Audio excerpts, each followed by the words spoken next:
Floating market থেকে আমরা সোজা চলে আসি ম্যাকলং রেলওয়ে স্টেশন, যেটা সুপরিচিত রিস্কি মার্কেট হিসাবে। রেল লাইনের শুধু দুপাশে নয়, লাইনের ওপরেও বিক্রেতারা বিভিন্ন জিনিসপত্র নিয়ে বিক্রয় করেন। এই মার্কেটটিতে সমস্ত কিছু পাওয়া যায়, ফল, সবজি, মাছ, মাংস, জামা কাপড়, ব্যাগ, জুতো, এমনকি জুয়েলারিও। এখানেও কেনাকাটির মন্ত্রটা হলো you need a very good bargaining skill. 20 বাতে অমৃত সমান ঠান্ডা আর মিষ্টি ডাবের জল খেয়ে আমাদের পুরো মন ভরে গেছিল। Guys, now train is coming. See that all shop they close.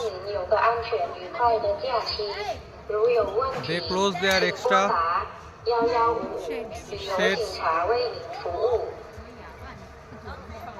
মার্কেটটার মধ্যে যখন ট্রেনটা আসে তখন দোকানের যে এক্সট্রা শেডসগুলো ওরা ওপেন করে রাখে লাইনের ওপরে, এবং অনেক বিক্রেতারা লাইনের ওপরও তাদের বিক্রি করার জন্য জিনিসপত্র নিয়ে বসেন, সেগুলো তারা তৎক্ষণাৎ উঠিয়ে দেন। আবার যেই ট্রেনটা চলে যায় তারপর আবার তারা সেই লাইনের ওপরে জিনিসপত্র বিক্রি করতে বসেন এবং দোকানের এক্সট্রা শেডসগুলো আবার ওপেন করে দেওয়া হয়। তাতে কোনো মাত্র অসুবিধা কিন্তু ট্রেন চলাচলের ওপর হয় না। আশেপাশের দোকানগুলোর সামনে ট্যুরিস্টদের জন্য দাঁড়িয়ে এভাবে ট্রেন যাওয়া দেখার জন্য যথেষ্ট জায়গাও করে রাখা আছে। এটা এক অন্যরকমই অভিজ্ঞতা।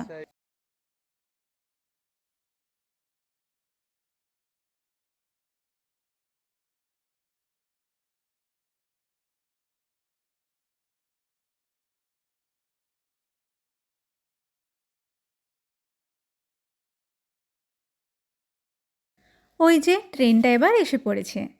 এর মতো আরও অনেক ট্যুরিস্টরাও জীবনের এই অভিজ্ঞতাটাকে ক্যামেরা বন্দি করতে এখানে চলে এসছেন।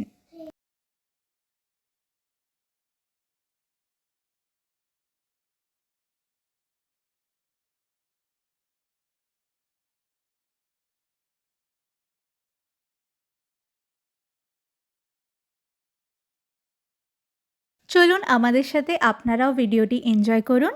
আর থাইল্যান্ডে আসলে অবশ্যই একটা অর্ধেক দিন কিন্তু রাখবেন এই ম্যাকলং স্টেশন মার্কেট আর ডামনিয়ান সাদিউক ফ্লোটিং মার্কেটের জন্য।